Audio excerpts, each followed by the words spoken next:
We've all been there, reeling from a breakup, clinging to every text, every call. We crave connection, we crave closure, but sometimes the best way to get what we want is to do the opposite.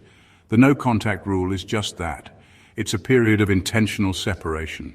No calls, no texts, no social media stalking. It's about reclaiming your power and healing. Trust me on this one. It's about rediscovering yourself and creating a healthier dynamic. The no contact rule taps into this principle. Detachment is a funny thing. It's not about erasing your feelings or pretending you don't care. It's about shifting your perspective. Imagine a tightrope walker. They acknowledge the danger below but remain focused on the path ahead. That's detachment. When you practice detachment, you acknowledge the pain of the breakup without letting it consume you. You accept that the situation is what it is.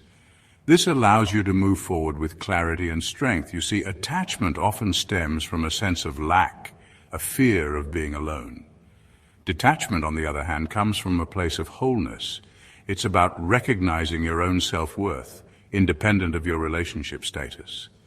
The greatest remedy for anger is delay. This gem comes from the Stoic philosopher Seneca. He reminds us that time is a powerful healer. By creating distance, we allow ourselves to process our emotions without reacting impulsively. Ever notice how a limited edition item suddenly becomes irresistible?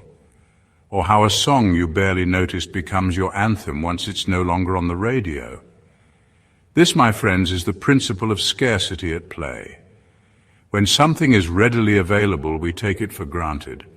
But when it becomes scarce, its perceived value skyrockets. The same goes for relationships. During the no-contact period, you shift the dynamic. Your absence creates a void. Your ex, who is used to your constant presence, starts to notice your absence. They might even start to miss you. This isn't about playing games, it's about human nature. We're wired to crave connection. When that connection is severed, it triggers a natural curiosity. Think of it like a science experiment. You're not trying to manipulate the outcome, you're simply observing how the variables interact. Breakups can be brutal on our self-esteem. We start to question our worth. We blame ourselves. We might even try to change who we are to fit someone else's mold. The no-contact rule is a powerful tool for rebuilding self-respect. It's a declaration that you value yourself enough to walk away from a situation that no longer serves you. It's about setting healthy boundaries and prioritizing your own well-being. This sends a powerful message, not just to your ex, but to yourself.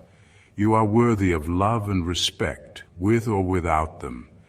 As Marcus Aurelius, another Stoic heavyweight, wisely said, "You have power over your mind, not outside events. Realize this, and you will find strength." Section 5. Remember Wi-Fi? The unexpected joys of digital detachment. Remember that feeling when your Wi-Fi goes out? You pace around, desperately searching for a signal, but then something interesting happens. You start to look up, you notice the world around you. You might even pick up a book or strike up a conversation. Digital detachment, much like the no-contact rule, offers a similar opportunity for rediscovering the beauty of the present moment. When you step away from the constant barrage of notifications, you create space for self-reflection, personal growth, and genuine connection. Suddenly you have time for that hobby you've been neglecting. You reconnect with friends you haven't seen in months. You might even discover hidden passions you never knew you had. This break from the digital world allows you to reconnect with yourself and the world around you. It's a reminder that true fulfillment comes from within, not from the validation of others. Section 6. Stoic wisdom for modern heartbreak, finding peace in the absence. The Stoics, those masters of emotional resilience, were onto something. They believed that true happiness comes from accepting what we can control and letting go of what we can't. There's only one way to happiness, and that is to cease worrying about things which are beyond the power of our will, said Epictetus. Applying this wisdom to heartbreak, we learn that while we can't control how our ex feels or whether they'll come back, we can control our own reactions. We can choose to focus on our own growth, our own healing, and our own happiness. The no contact rule becomes less about winning back an ex and more about winning back yourself. It's about finding peace amidst the uncertainty. Section 7. Have you experienced the no contact boomerang? Now, I'm not promising miracles here. The no contact rule isn't a magic spell to make your ex come crawling back, but it can create the space for them to miss you, to see your worth, and to potentially reconsider their choices. Absence, as they say, makes the heart grow fonder. By stepping away, you give your ex the opportunity to realize what they've lost. They might start reaching out, trying to reconnect. This is where things get interesting. You've taken the time to work on yourself, to gain clarity, and to build your self-respect. You're no longer the same person you were before the breakup. You're stronger, wiser, and more self-assured. You're in a better position to decide if rekindling the relationship is truly what you want, not just what your ego needs. Section 8. Did your ex come back? Let's discuss. So tell me, have you ever tried the no contact rule? Did it work? Did your ex come back? More importantly, how did it make you feel?